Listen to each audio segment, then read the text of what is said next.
go out for these roles all the time.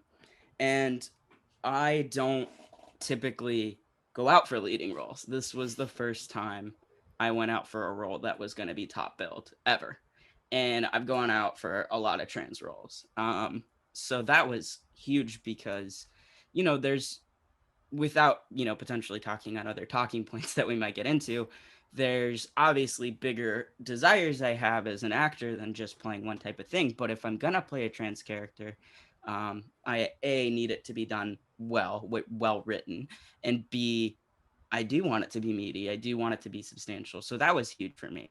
And then just like as a fan, like being able to point to something that has a trans lead feels huge because I know it meant a lot for my parents to watch and see certain aspects of the storyline. And I think that's kind of the goal with this kind of media. Outside of being entertaining, outside of being allowed to tell our stories and have fun and be creative, um, yeah, just like there's nothing kind of more silently educational than having the audience surrogate and straight man, Yeah. quote unquote, of Hmm. the show be the trans guy. You know what I mean? Like that is just about as like sneaky as you can get to being like, hey, we're humans. And you know how I know? Because you're following this character as though it's you. So, and because that's just what television is. So, yeah, Well, and when that you was talk about really like neat.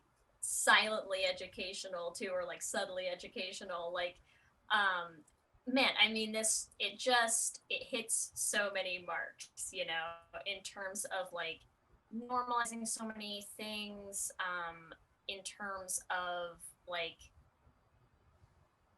it, it's showing in really like nice, like I keep thinking about like the dinner scene with the parents at like the western restaurant, where it's like, I mean, I know that's been like probably the most gift scene, I think, from the show, of just like that moment of Barney being like, okay, sure, like you're supporting me, but like that's like the bare minimum that like parents are supposed to be able to do for their kids, and I think that it's like just having characters where, I mean, like we talk about this all the time, just in terms of like queer rep in general, where like, yes, you start to see like more queer rep, I think, before you really kind of start to get like these types of representation, of being like, hey, it's not just about like having these characters, it's about like portraying them correctly and like having them say the right things, so that, yeah, like when you do have, whether it's parents or whether it's their kids, like watching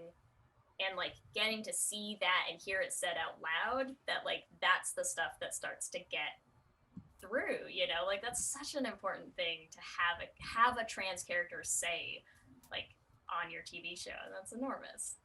Yeah, and it's given, I mean, it gave me vocabulary to talk to my parents, which is funny. Like, Yeah. I had never really considered, I knew, and I think this is just true for queer people, like we probably have a more expansive vocabulary on a emotional intelligence level, which is not like me being like elitist and saying we're smarter on an emotional level. No, we're I think better. some of We're those But better are in no, quite every yeah, I'm way. like, no, I think just. some of those are quite dim, me included. But I just like, I think that there are words I probably would not, and rhetoric I would not have otherwise had if I weren't queer. That being said, it's not always accessible to folks who aren't in the community. So getting to do a kid show, we had to make language that everybody could be relating to. And I say we, I did not write it. The brilliant, wonderful writers did, but they wrote it so, I mean,